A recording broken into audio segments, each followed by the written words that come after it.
ମୁଁ ଆପଣଙ୍କୁ କହିବା ପାଇଁ ଚାହୁଁଛି ଇଏ ହେଉଛି ବାଙ୍କୁଆଳର ସେଇ ଜାଗା ଯେଉଁ ଜାଗାରେ ନାବାଳିକାଙ୍କୁ ଗଣଦୁଷ୍କର୍ମ କରିଥିବା ନେଇ ସେ ଧଉଳି ଥାନାରେ ଏଫଆଇଆର କରିଛନ୍ତି।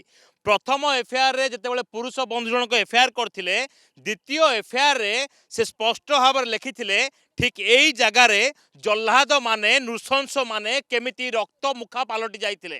ନାବାଳିକାଙ୍କ ଉପରେ ଟିକେ ବି ଦୟା କରିନଥିଲେ ଏବଂ ଜଣକ ପରେ ଜଣେ ଦୁଷ୍କର୍ମ କରିବା ସହିତ ମୋବାଇଲରେ ସମସ୍ତ ଚିତ୍ରକୁ କଏଦ କରିଥିଲେ।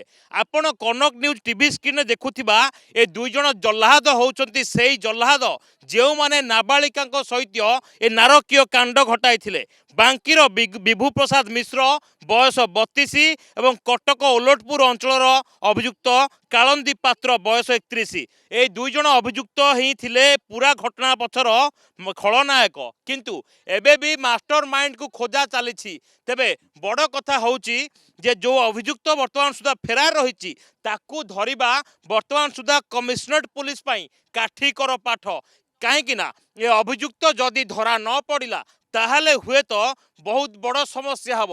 କାହିଁକି ନା ଉକ୍ତ ଅଭିଯୁକ୍ତ ହିଁ ତା ମୋବାଇଲରେ ସମସ୍ତ ଭିଡ଼ିଓ ଏବଂ ଫଟୋକୁ କଏଦ କରିଥିଲା। ହେଲେ ଅଭିଯୁକ୍ତ ଜଣକ ବର୍ତ୍ତମାନ ରାଜ୍ୟ ବାହାରକୁ ଚାଲି ଯାଇଛି, ଯାହାକୁ ଧରିବା ପାଇଁ ସ୍ପେଶିଆଲ ସ୍କ୍ୱାଡର ସ୍ୱତନ୍ତ୍ର ଟିମ୍ ବିଭିନ୍ନ ଜାଗାରେ ଛାନବିନ ଆରମ୍ଭ କରିଛି। ତେବେ এই ଜାଗାରେ ସାଇଣ୍ଟିଫିକ ଟିମ୍ ପହଞ୍ଚିବା ସହିତ ଖୋଲତାଡ଼ ଆରମ୍ଭ କରିଛି। ଡାକ୍ତରୀ ମାଇନା ସରିଛି। ବିଏନ୍ଏସ୍ର ଧାରା 180ରେ ଥାନାରେ ଉକ୍ତ ନାବାଳିକାଙ୍କର ବୟାନକୁ ରେକର୍ଡ କରାଯାଇଛି ଏବଂ ଗତକାଲି କୋର୍ଟରେ ଯେଉଁ ରହିଛି ସିଜିଏମ୍ଙ୍କ କୋର୍ଟରେ ଉକ୍ତ ନାବାଳିକା ଏବଂ ତାଙ୍କର ପୁରୁଷ ବନ୍ଧୁଙ୍କର ବିଏନ୍ଏସ୍ର 183ରେ ତାଙ୍କର ବୟାନ ମଧ୍ୟ ରେକର୍ଡ କରାଯାଇଛି। ସ୍ୱାସ୍ଥ୍ୟ ଅବସ୍ଥା ବର୍ତ୍ତମାନ ସମ୍ପୂର୍ଣ୍ଣ ଭାବରେ ସୁଧୁରିନି। ନାବାଳିକା ଜଣଙ୍କର ବର୍ତ୍ତମାନ ସୁଦ୍ଧା ମାନସିକ ଚାପରେ ଅଛନ୍ତି। ତେବେ ବଡ଼ କଥା ହେଉଛି ଯେ ଏଇ ଯେଉଁ ଘଟଣା ରାଜଧାନୀରେ ଘଟିଛି ତା ନିଶ୍ଚିତ ଭାବରେ ସମସ୍ତଙ୍କର ଛାତି ଧଡ଼ଧଡ଼ କରିଛି। ନାବାଳିକା କେତେ ସୁରକ୍ଷିତ ସନ୍ଧ୍ୟା ସମୟରେ ତାକୁ ନେଇକି ପ୍ରଶ୍ନ ଉଠିଛି। ଏ ଜହ୍ଲାଦମାନଙ୍କ ବିରୋଧରେ କଡ଼ା କାର୍ଯ୍ୟାନୁଷ୍ଠାନ ପାଇଁ পুলিশ কমিশনর এবং ডিসিপি এ ঘটনাকে অতি সংবেদনশীলতার সহিত নেইছন্তি, ঘটনাকে অতি গুরুত্বর সহিত নেইছন্তি। কেমিতি মামলাকে স্পিড অপ করা যাব, কেতে জলদি চার্জশিট দিয়া যাব এবং তাঙ্কু কিভଳି কাউন্সেলিং করা যাব। এবে তাঙ্কর মানসিক ভাবে সে ভাঙ্গি পড়িছন্তি এবং এই যে দুই জন জহ্লাদ রহিছন্তি এমানে পুলিশ আগে সবু সত কইছন্তি।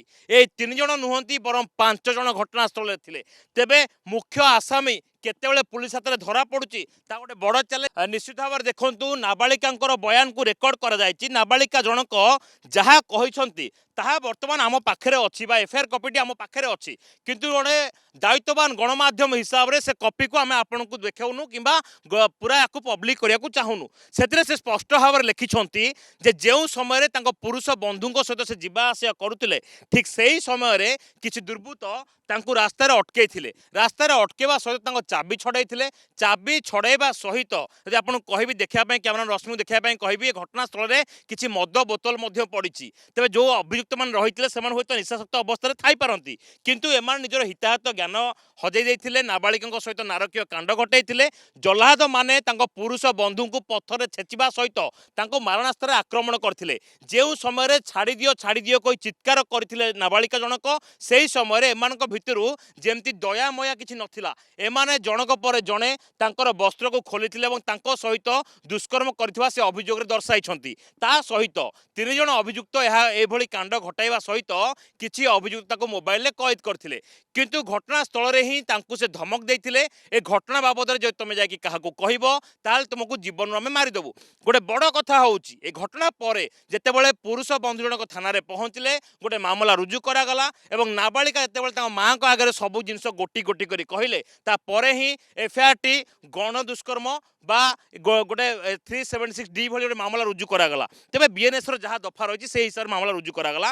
ତା ସହିତ ଯେଉଁ ଅଭିଯୁକ୍ତମାନେ ରହିଛନ୍ତି ସେମାନେ ବର୍ତ୍ତମାନ ସୁଦ୍ଧା ଫେରାର ରହିଛନ୍ତି ଏବଂ ତାଙ୍କର ଯେଉଁ ଷ୍ଟେଟମେଣ୍ଟ ରେକର୍ଡ କରାଗଲା ଥାନାରେ ଏବଂ କୋର୍ଟରେ ତାହା ନିଶ୍ଚିତ ଭାବରେ ଗୁରୁତ୍ୱପୂର୍ଣ୍ଣ ଏବଂ ମାଜିଷ୍ଟ୍ରେଟଙ୍କ ଆଗରେ ଗୋଟି ଗୋଟି କରି କହିଛନ୍ତି ନାବାଳିକା ଜଣକ ଯାହା ନିଜ ଏଫଆଇଆରରେ ଲେଖିଥିଲେ। ତେବେ ବଡ଼ କଥା ହେଉଛି ଅଭିଯୁକ୍ତମାନଙ୍କ ବିରୋଧରେ କି ପ୍ରକାର ଆକ୍ସନ୍ ନିଆଯାଉଛି, କାହିଁକିନା ଯେହେତୁ ସେ ନାବାଳିକା ଜଣଙ୍କର ବୟସ ହେଉଛି 17 ବର୍ଷ 2 ମାସ, ୟାକୁ ଗୋଟେ ପକ୍ସୋ କେସ୍ ହିସାବରେ ନିଆଯାଇଛି ଏବଂ এই ঘটনাটি যেତିକି সাংঘাতিক তাଠୁ বেশি সংবেদনশীল ঘটনা রয়েছে।